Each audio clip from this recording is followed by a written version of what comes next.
Assalamualaikum warahmatullahi wabarakatuh.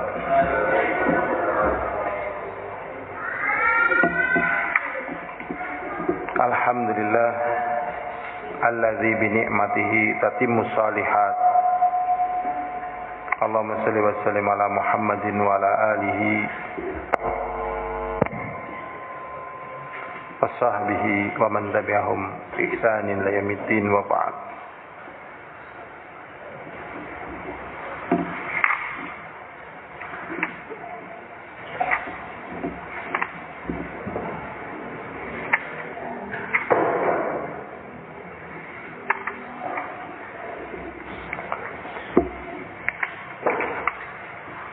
Berikutnya yaitu hadis dari Mu'adz radhiyallahu anhu. Beliau berkata, "Qultu, aku bertanya, wahai Rasulullah, akhbirni bi'amalin yudkhilunil jannata wa yubaiduni minan nar." Wahai Rasulullah, beritakan kepadaku tentang satu amalan yudkhilunil jannata, yang memasukkan aku ke dalam surga, wa yubaiduni minan nar, dan menjauhkan aku dari api neraka.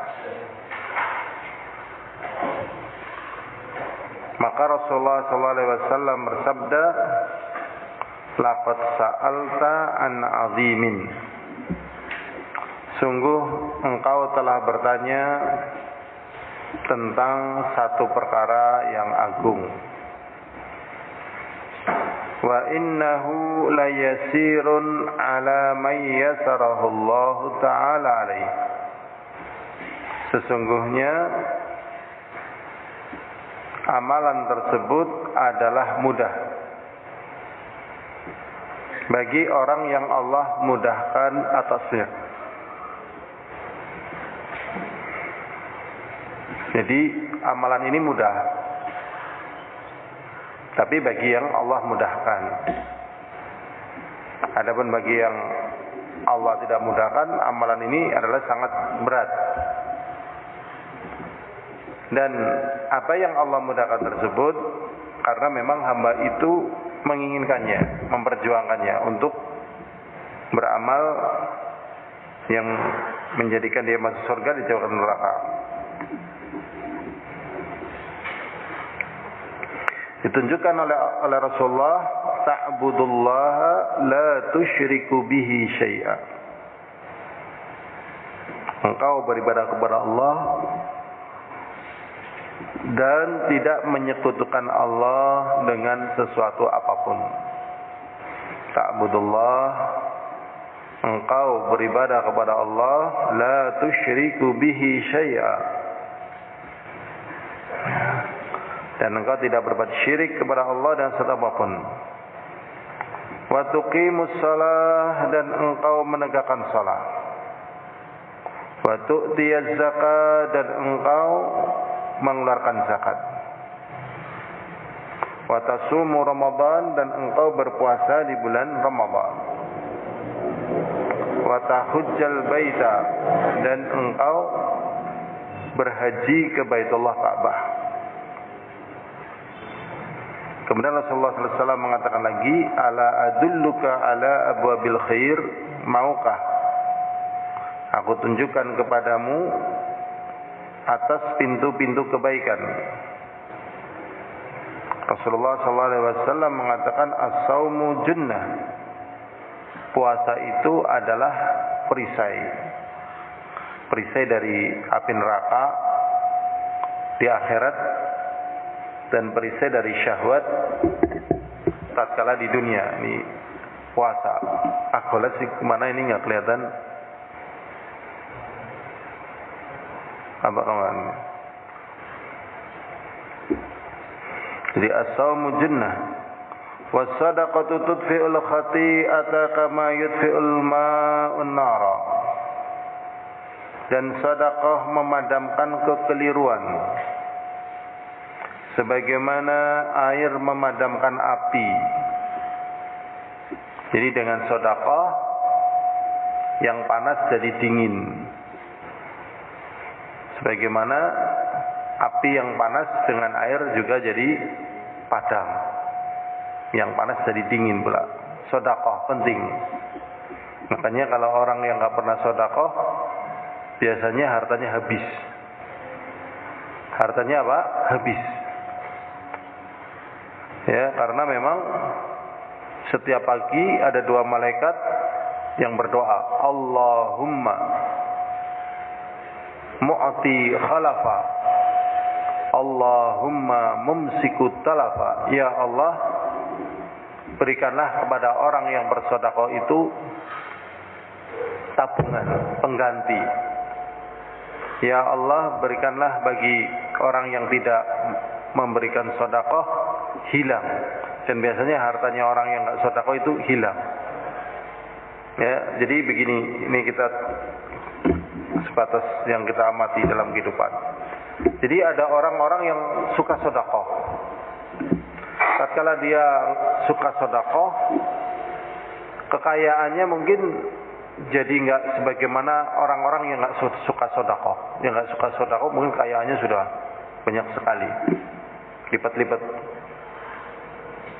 Sedangkan yang suka sedekah, ya bagaimana mau hartanya nampak lebih banyak, sudah hampir banyak buat sedekah.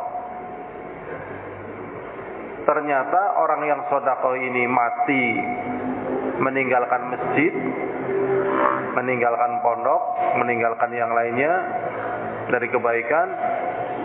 Sedangkan orang yang enggak sedekah meninggal dengan harta yang banyak. Kadang keluarganya pun enggak mampu mengurusi. Akhirnya hartanya itu menjadi tempat tumbuhnya macam-macam, ada rumput, ular dan sebagainya, buat kediaman jin. Waliyadzubillah. Ya, waliyadzubillah. Berarti keberanian bersedekah itu betul-betul apa? Sebenarnya penyelamat. Ya. Cuman memang manusia ya seperti tadi ya. Jadi sedekah memadamkan kesalahan sebagaimana air memadamkan api.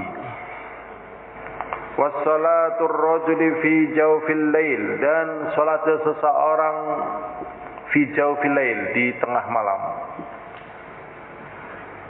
Memang qiyamul lail ini butuh latihan ya, terutama yang berat kan kalau wudu. Kalau wudu ya biasanya, atau kalau pas badannya agak capek. Dan salat seorang di tengah malam. Kemudian Rasulullah membaca firman Allah, tatajafa junubum 'anil madaji'. Rasulullah membaca firman Allah, tatajafa junubum 'anil madaji', dan lambung-lambung mereka jauh dari kasur-kasur mereka. Maksudnya bangun malam, enggak tidur. Sampai firman Allah Ta'ala, ya'malun, dengan apa yang mereka kerjakan. As-Sajdah. Dan Allah SWT berfirman, Allah ukhbiruka bi ra'sil amri, mau aku beritakan kepada kalian dengan ya kepala segala urusan, wa umudihi, dan tiang-tiangnya, wa zirwatis sanami, dan juga puncak dari ya, dirwah itu punuknya ya. Bira'sil amri, kepalanya segala urusan, tiang-tiangnya dan puncaknya. Maka dijawablah, ya Rasulullah, tentu Rasulullah, qala ra'sul amri al-Islam, kepalanya segala urusan adalah Islam.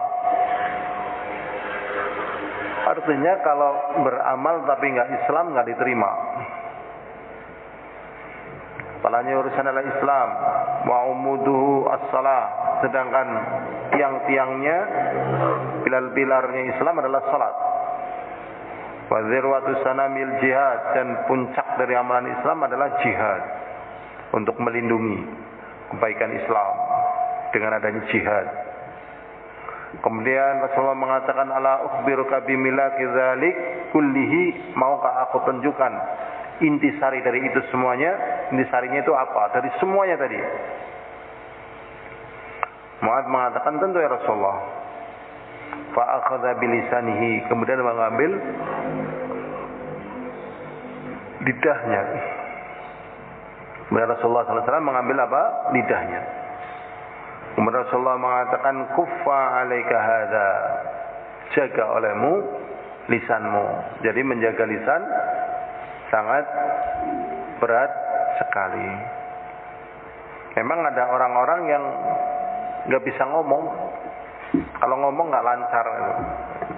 Ya, Anda tahunya dari tatkala mereka sering cerita di kalangan mereka. Dari sisi bicara, mereka akui lemah. Ternyata dia memiliki kemampuan ya media. Jadi nulisnya pintar gitu. Jadi kalau mengendalikan orang, ya menciptakan suasana dan seterusnya dengan tangannya itu. Ini juga sama saja lisan sebenarnya. Ya, tulisan tangannya.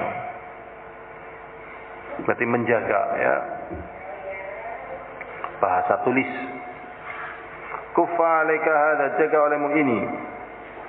Qultu ya Rasulullah. Kemudian Mu'adz bertanya, wahai Rasulullah, inna la mu'akhadzuna bima natakallamu bih. Apakah kita akan disiksa oleh Allah dengan apa yang kita ucapkan? Kemudian Rasulullah mengatakan, sakilatka ummuka. Ini kata hardikan, celaka kamu atau celaka ibumu. Wa al yakubun nas fin nari ala wujihim illa hasaidu alsinatihim. Bukankah manusia disungkurkan wajahnya ke neraka jahanam kecuali disebabkan karena hasaidu alsinatihim, yaitu karena ulah ya lidah-lidah mereka. Jadi seseorang disungkurkan wajahnya ke neraka itu sebabnya karena apa? Lidah-lidahnya, dari perbuatan lidahnya, lisannya. Dan ini benar apa yang dikatakan Rasulullah Sallallahu Alaihi Wasallam. Jadi memang ucapan itu seperti yang dikatakan Rasulullah.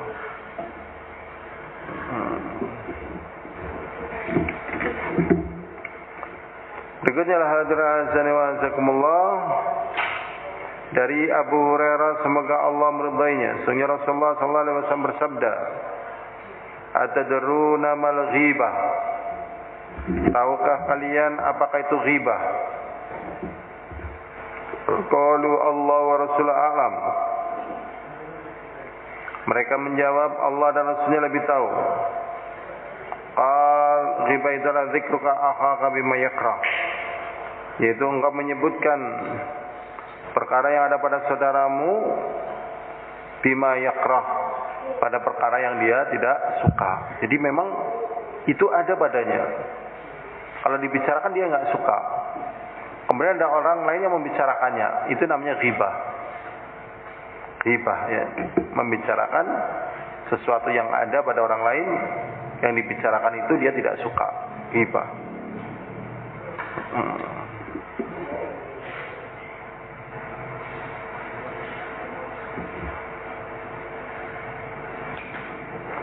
Qil afara'aita in kana fi akhi ma aqul, ya Rasulullah, apakah pendapatmu jikalau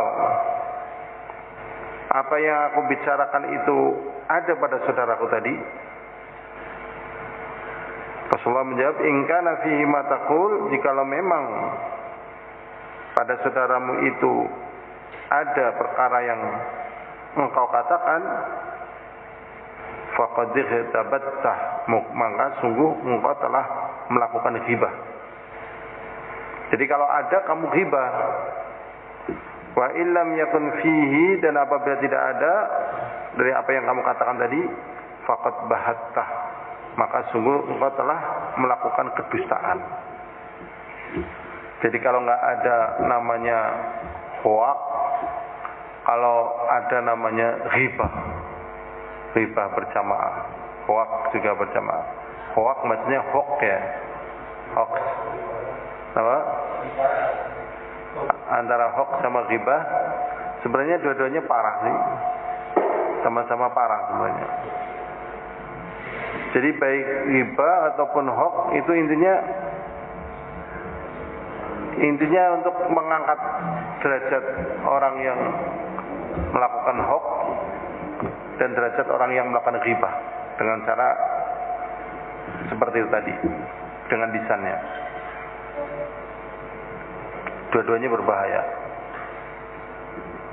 Berikutnya hadirin azani wa azakumullah, hadis dari Abi Bakrah radhiyallahu anhu, Rasulullah SAW bersabda di dalam khutbahnya, ya Ummu Khaybar, pada perang Khaybar di Mina. Berarti di Mina pernah terjadi perang Khaybar.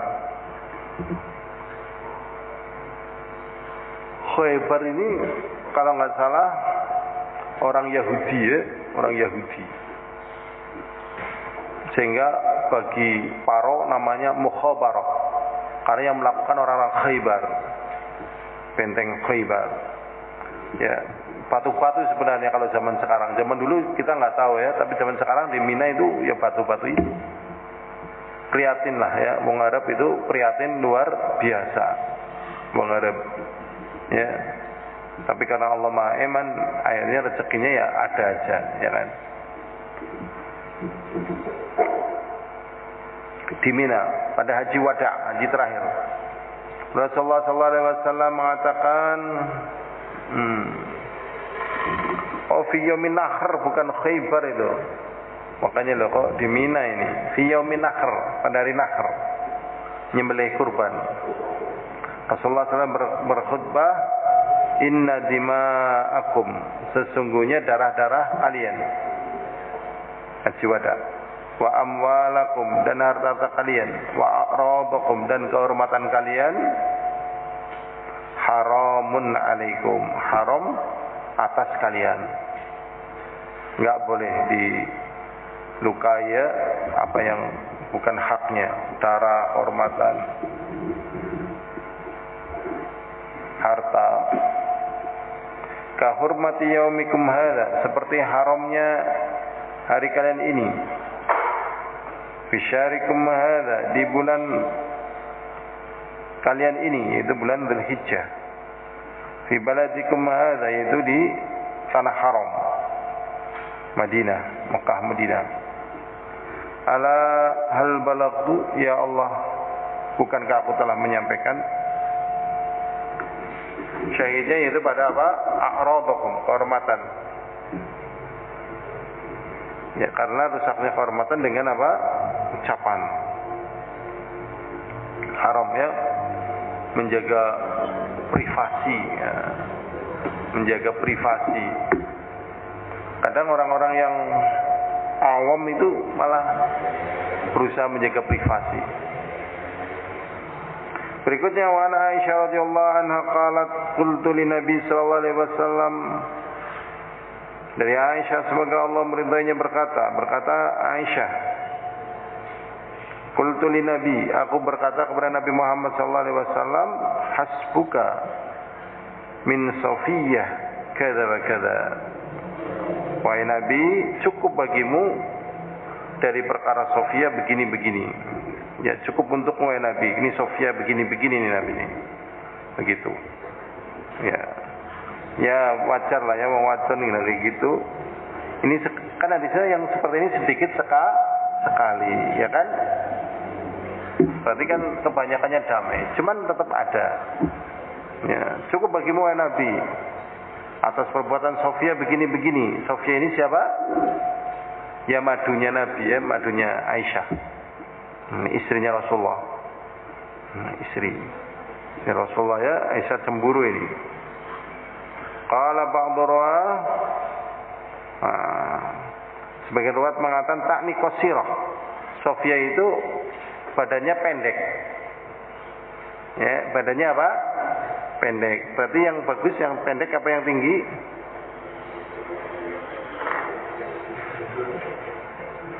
Berarti yang bagus yang pendek yang tinggi, Pak Budi? Yang bagus yang tinggi umumnya. Lah buktinya Aisyah mengatakan cukup bagi Rasulullah. Sofia begini-begini, makanya kalau Aisyah kalau Sofia itu pendek gitu kan. Iya kan berarti kan menjatuhkan ya, menjatuhkan. Pendek. Cuman kan beliau cantik ya. Sofia kan cantik. Mungkin Aisyah dari turunan Quraisy gitu ya. Tinggi-tinggi gitu kan. Orang-orang itu kan tinggi-tinggi memang besar-besar, tinggi-tinggi gitu. Nah ini pendek ini. Kemudian Rasulullah menjawab, laqad qulti, sungguh kamu telah bicara kalimatan dengan satu kata, lau muzijat, jikalau kata-katamu itu untuk mewarnai, untuk mencelup bima bahri air laut, lamazajathu, niscaya akan mewarnai warna laut. Maksudnya kata-katamu yang seperti itu tuh aslinya berbahaya ya. Digambarkan seperti kalau buat mewarnai laut, laut terwarnai. Padahal hanya dengan kata-kata begini. Dengan kata cukup bagimu Aisyah begini-gini nih, saya tahu. Padahal yang namanya orang perempuan kalau menjelekan kan detail. Ini kan, ngarang rampung-rampung gitu loh. Nah, menjatuhkan itu tujuannya apa sebenarnya? Ya, cemburu. Jadi kan dur. Jadi orang menjatuhkan sebenarnya kan maksudnya kan yang gini loh. Jatuhkan kan jatuh tiba lah. Atau ini tiba kan ini jadi dur ya. Misalnya sama-sama nih berdiri sini. Jadi jatuhkan. Ini jatuhkan ini jadi dur ya kan. Gitu loh. Manusia itu nggak boleh Rasulullah begitu. Ya abot ya kan hawa nafsu ya. Ya abot memang. Abot lah. Gitu. Abot. Berat.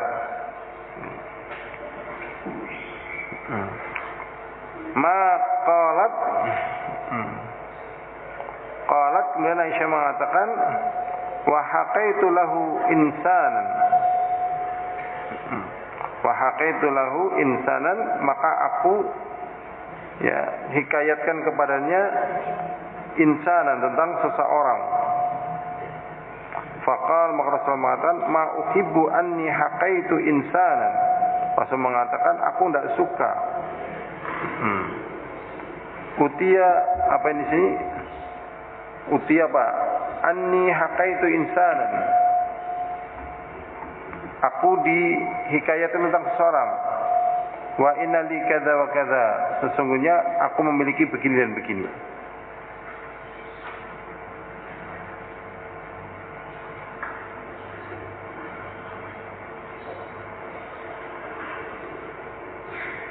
Jadi di sini fikih hadisnya wasiyatul uyub al-badaniyah wa huwa juz'un min al-ghibah. Wasful uyub yaitu menceritakan tentang aib badan ini termasuk daripada ghibah. Jadi misalnya badannya ada ininya dan itunya itu termasuk dalam kategori apa? Ghibah. Di sini kan ceritakan. Kisahkan bahasanya si fulan gini gitu. Cerita. Iya misalnya, oh aku ngerti si fulan nang dadane ana tompele misalnya kan gitu. Atau misalnya saya tahu itu. Ya misalnya ada panunya misalnya. Nah itu termasuk daripada ghibah. Iya mesti enggak suka ya. Itu ada punuknya itu orang itu. Nah, misalnya. Sekarang jarang orang punuk kan ya man? Masih ada ya? Punuk sini apa? Oh. Punuk. Insyaallah ya. Nah itu kalau cerita seperti itu termasuk daripada ghibah. Kayak bocah yang telu gitu rasanya. Itu kan apa? Ghibah. Kamu jelek botong itu ghibah itu.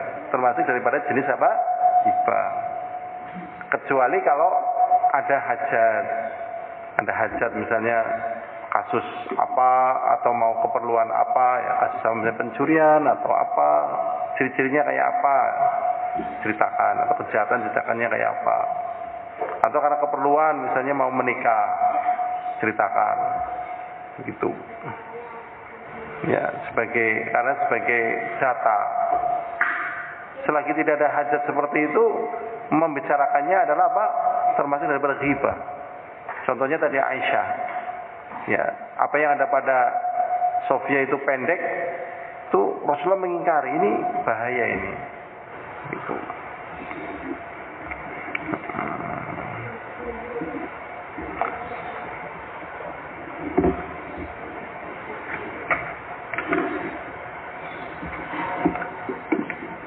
Wallahu a'lam bishawab. Assalamualaikum warahmatullahi wabarakatuh.